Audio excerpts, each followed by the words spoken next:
friends, welcome back to Sandy Food Recipe. நம்ம ஒவ்வொரு நாளும் ஒவ்வொரு ரெசிபிஸ் பார்த்துட்டு வரோம். அதுலயும் இந்த வீடியோ செம ஸ்பெஷல் தான் சொல்லலாம். இன்னைக்கு என்ன செய்ய போறோம்னா ரசம் தானே எல்லாருமே செய்யறது தானே அப்படின்னு நீங்க கேட்கலாம். பட் இன்னைக்கு ரசத்தோட ஹீரோஸே நம்ம தக்காளி தான். அதை நம்ம வெளியே வாங்க போறதில்ல, வீட்டு தோட்டத்திலேயே நிறைய காய்ச்சிருக்கு, நிறைய பழுத்திருக்கவும் செய்யுது. ஸோ அதை ஃப்ரெஷ்ஷாட்டு பறித்து நம்ம இன்னைக்கு சூப்பரான ஒரு ரசம் செய்ய போகிறோம். ஸோ இந்த வீடியோ ஒரு ஸ்பெஷலான வீடியோன்னு தான் நினைக்கிறேன். ஒரு சூப்பரான ரசம் செய்ய போகிறோம். வாங்க வீடியோக்குள்ளே போகலாம்.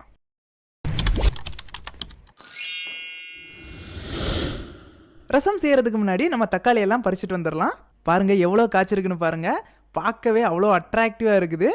சாரி காய்ஸ், இன்னைக்கு உங்க எல்லாத்தையும் பறிக்க போறேன். ஒவ்வொன்றா பறிச்சிடலாம். என்னன்னு தெரியல, உரம் கொஞ்சம் கம்மியாக போட்டுட்டேன்னு நினைக்கிறேன். ஸோ தக்காளி எல்லாம் சின்னதாக இருக்குது, இருந்தாலும் பரவாயில்ல, நிறைய தக்காளி காய்ச்சிருக்குது. ஃப்ரெஷ்ஷான தக்காளி எல்லாத்தையும் பறிச்சாச்சு. நிறைய ஃபோட்டோஸ் ஏற்கனவே எடுத்துட்டேன், ரொம்பவே நல்லா வந்துச்சு. ரசம் செய்கிறதுக்கு ஒரு 5 நிமிஷம் நீங்கள் ஒதுக்குனா போதும், சூப்பரான ரசம் நம்ம ரெடி பண்ணிடலாம். அதுக்கு முன்னாடி சில விஷயங்களை நம்ம ஏற்கனவே ரெடி பண்ணி வச்சுருந்தோம்னா ரசம் செய்கிறது சிம்பிளாக முடிஞ்சிடும். ஃபஸ்ட்டு நம்ம புளியை கரைச்சி வைக்க போகிறோம். அதுக்கு ஒரு பவுலில் தண்ணி எடுத்துருக்கேன். கொஞ்சமாக தண்ணி ஊற்றிக்கோங்க. அதுக்கு கூட இந்த அளவுக்கு புளி எடுத்துக்கலாம், அதாவது ஒரு பெரிய நெல்லிக்காய் சைஸ்ன்னு சொல்லலாம். கூடுதலாக நம்ம புளி சேர்த்தோன்னா நம்ம ரசம் புளிப்பாயிரும். ஸோ அதனால் கேர்ஃபுல்லாக இந்த அளவே சரியாக இருக்கும். தண்ணியில் போட்டுடலாம். தண்ணியில் போட்டுட்டு இது ஊறட்டும். இந்த நேரத்தில் நமக்கு தேவையானதெல்லாம் நம்ம ரெடி பண்ணிக்கலாம். நம்ம ஃப்ரெஷ்ஷாக பறித்த தக்காளியெல்லாம் எடுத்துருக்கிறேன். இது சின்ன சின்ன தக்காளியாக இருக்கிறனால நான் நிறைய தக்காளியாக எடுத்துருக்கிறேன். பெரிய சைஸ் தக்காளினா 3 தக்காளியே போதுமான அளவாக இருக்கும். இது எல்லாத்தையும் நல்லா மேஷ் பண்ணி எடுத்துடலாம். மொத்த ஃபோர்ஸையும் காட்டிக்கோங்க. நல்லா மேஷ் பண்ணி எடுத்தாச்சு. இப்போ நமக்கு தக்காளியும் ரெடியாக இருக்குது. அடுத்ததாக நம்ம மிளகையும் ஜீரகத்தையும் பொடிச்சு எடுக்க போகிறோம். அதுக்கு 1 டீஸ்பூன் ஜீரகம், 1.5 டீஸ்பூன் மிளகு, இது எல்லாத்தையும் நல்லா இடிச்சு எடுத்துக்கலாம். நல்லா நைஸாக இடிக்கணும்னு தேவையில்ல, லைட்டாக திருதிருன்னே இடிச்சு எடுத்துக்கோங்க. டங் டங் டங் டங் டங் டங்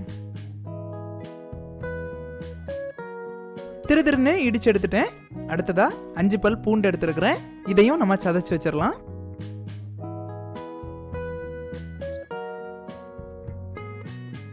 சதைச்சு எடுத்தாச்சு. நம்ம ஊற வச்சிருந்த புளி நல்லா ஊறி இருக்குது. இதை நம்ம புளி கரைசலாட்டு கரைச்சி எடுத்துக்கலாம்.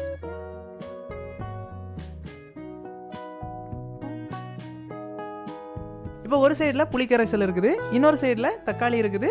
கூடவே நம்ம பொடிச்சு வச்சிருந்த மிளகு, ஜீரகம், அப்புறமா நம்ம சதைச்சு வச்சிருந்த பூண்டு, இது எல்லாத்தையும் நம்ம ரெடி பண்ணி வச்சிருக்கிறோம். இப்போ நம்ம ஒரு ஹாட்டான பேன் எடுத்துக்கலாம். இதில் 2 டேபிள் ஸ்பூன் ஆயில் ஆட் பண்ணிக்கோங்க. ஆயில் ஹீட் ஆனதுமே 1/2 டீஸ்பூன் கடுகு சேர்த்துக்கோங்க. கடுகு நல்லா பொட்டி வந்ததுமே கொஞ்சமா வெந்தயம், 2 காஞ்ச மிளகாய் 2 பிச்சு போட்டுக்கலாம். அப்புறமா நம்ம ஏற்கனவே சதைச்சு வச்சிருக்க பூண்டு, இது எல்லாத்தையும் போட்டு நல்லா மிக்ஸ் பண்ணி எடுத்துக்கோங்க. வதக்கும் போதே நல்ல ஒரு வாசனை வருது. பூண்டை எண்ணெயில் வதக்கும் போது நல்ல ஒரு வாசனை இருக்கும். இதில் 1/2 டீஸ்பூன் பெருங்காயத்தூள், 1/4 டீஸ்பூன் மஞ்சள் தூள், கூடவே 10 கருவேப்பிலை ஆட் பண்ணிக்கணும்.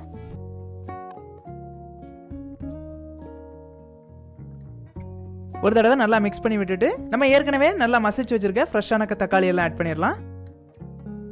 தக்காளியோட பச்சை வாசனை போனதுமே நம்ம கரைச்சி வச்சிருக்க புளி கரைசலை ஆட் பண்ண போறோம்.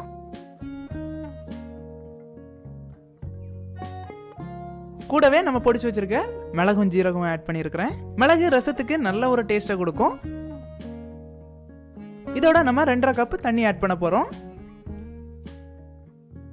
தண்ணி ஆட் பண்ணிட்டு நமக்கு தேவையான அளவு உப்பு சேர்த்துக்கலாம். ரசம் கொதிச்சா நல்லா இருக்காது, ஸோ கொதிக்கிறதுக்கு முன்னாடியே நம்ம இறக்கிடணும். அந்த கொதி வரும்போதே நம்ம ஸ்டவ்ல இருந்து இறக்கிடணும். இப்போ பார்த்தீங்கன்னா தெரியும், கொதிக்க தொடங்குது. ஸோ இந்த ஸ்டேஜில் நான் ஒரு கை ஃபுல்லாகவே மல்லிக்கீரை எடுத்துருக்கிறேன்.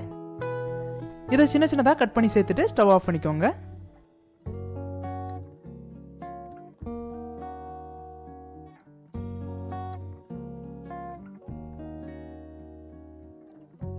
அவ்வளோதான், நமக்கு சூப்பரான ரசம் வீட்டில் ரெடி பண்ணியாச்சு. சாதத்துக்கு கூட ரசம், உருளைக்கிழங்கு பொரியல் இந்த மாதிரி வச்சு சாப்பிடும்போது ரொம்பவே அருமையாக இருக்கும். இந்த ரசம் நம்ம வீடுகளில் செய்கிறது மாதிரி தான் செஞ்சுருக்கிறோம். பட் கல்யாண வீட்டில் உள்ள ரசம் டேஸ்ட் கொஞ்சம் வேறு மாதிரி இருக்கும். அதுக்கு 2-3 பொருட்கள் நம்ம கூடுதலாக சேர்த்துக்க வேண்டியது இருக்கும். அந்த ரெசிபி உங்களுக்கு தேவைப்பட்டுச்சுன்னா கீழே கமெண்ட் செக்ஷனில் கமெண்ட் பண்ணுங்க. இன்னொரு சூப்பரான வீடியோட நான் சந்திக்கிறேன். அதுக்கு முன்னாடி நீங்கள் இன்னும் சாண்டி ஃபுட் ரெசிபி சேனலை சப்ஸ்கிரைப் பண்ணலைன்னா சப்ஸ்கிரைப் பண்ணிக்கோங்க. நல்லா சமைக்கலாம், நல்லா சாப்பிடலாம்.